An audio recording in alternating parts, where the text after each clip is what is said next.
So I want to try to define ambiguity here, and I want to do so by suggesting that I don't think, at least I'm happy to stand corrected here, I don't think that trying to define things and offer examples is being dogmatic. I think some people in the last video were suggesting that I was being dogmatic in my criticism of dogmatism, and I think it was itself very ironic. It's as if people they seem to be suggesting that if you invite a dialogue and offer some examples and some illustrations and then invite other people to give counter ones, that's being dogmatic. If you're trying to actually suggest some fact about the world, that's being dogmatic. No, I don't think that's the point.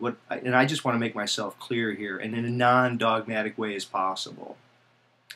The point is that I see is that it seems to be this, and you can all, again, please help clarify this. If this is not right, set me straight. I'm struggling with this. It seems like life itself, in the big questions, not the question of, a cell phone or not cell phone, and what kind of a cell phone do I have, or what color of a pen am I going to use, oh, there's so many different pens. That's not what I mean by ambiguity. I mean fundamental questions about who we are, how we relate to what's around us, and what our moral obligations are to ourselves, to others, and to the larger world. Let me see if I can offer some more examples. What is dreamless sleep? What does it mean such that everyone dreamlessly sleeps? How is that an ambiguous part of who we are?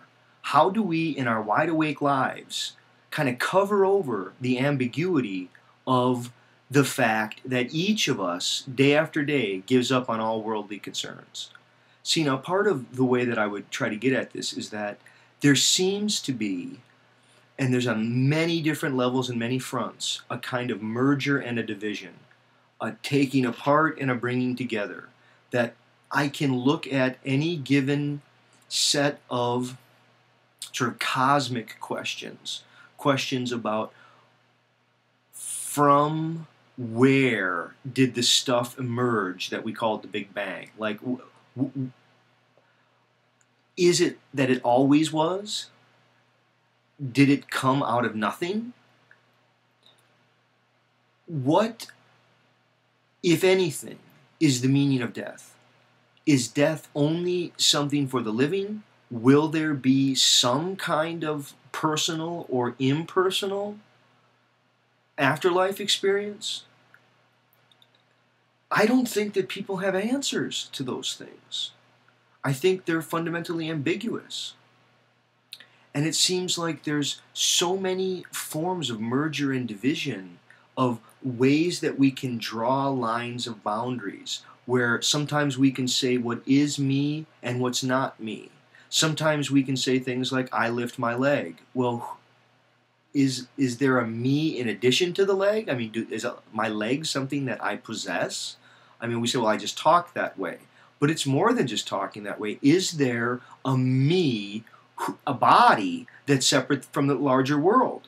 Well, not really. There's just lots of complex mergers and divisions. I mean, I look down, I see my navel, and my navel is a sign of an ambiguous connection to a now absent other. Every person who you look at, they look like they're just a separate body, but they're actually ambiguously connected to particular others. Take even the air that you're breathing. If I say, are you your air? Now you'd say, no, the air is something around me. But your body emerged in an environment that had air, and you only have lungs because that itself is a mutual arising with the environmental conditions. Alan Watts has a great line in his book, The World, or in his book, The Book, where he talks about this chapter, The World is Your Body. And I think he would suggest that many of the things that we take as fact are actually fictions.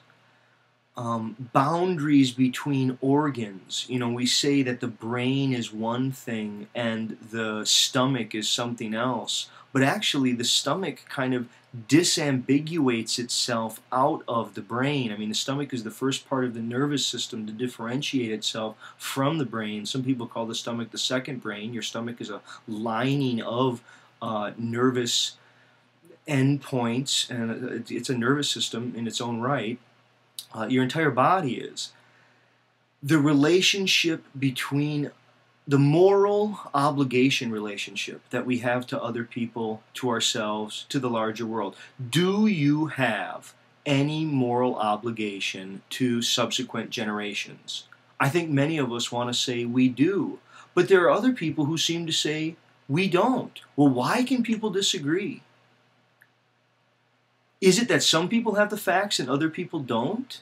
Or could it be that there's an infinity of facts? Depends on where you want to draw the line on the facts. And also, there's a problem of judgment. And that judgments go down, they happen, having a certain amount of facts, always limited, and hopefully a good representative of relevant facts. But to ultimate questions, I don't think we have either the necessary facts or the ability to give a judgment that won't, in its answer, have other ambiguities just tucked in it.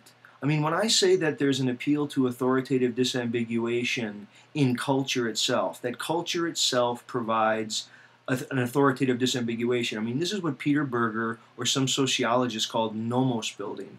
Nomos building is like a shield, or it's a cloak. It's a way of helping people stave off the terror of the potential utter meaninglessness of their lives.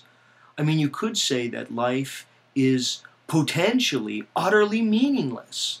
To other people, no, it's meaningful. Well, it's ambiguous, and culture provides authoritative disambiguations, and these authoritative disambiguations give structure, form, and they help stave off the possible ambiguities, but they just bury ambiguities deeper in. I mean, this is part, I think, of the problem of people who hold all kinds of religious views. Tons of religious views they just flee from it. By fiat, they say you don't die, just as an example. Rather than saying, really no one knows. It looks like, anyway, that when you're dead, you're dead. But now that doesn't mean that the point of life is to only look out for yourself, though. Because maybe you're other than you think you are. Maybe partly you are other people. Just as an example, I never see my own face. I never see my own face. I only see other people's face, the faces of other people. They see my face. Now, even when I stand in a mirror, when I look in a mirror, I see the reflection, but I don't see my own face to compare it. When I look at another person, I can look at them and their reflection, and I can compare those two images. You can't do it with your own face. I mean, I could touch my own face. There's that. I certainly have a face. But the sense that we have of other people, the boundaries between self and other, in family lines, in interaction lines, of how much in our own thought we're indebted to others, how much we become what we've read. I mean, is there really a me here and then also the stuff that I've read? Or is the me who's here somehow an odd kind of ambiguous interaction with the world around it?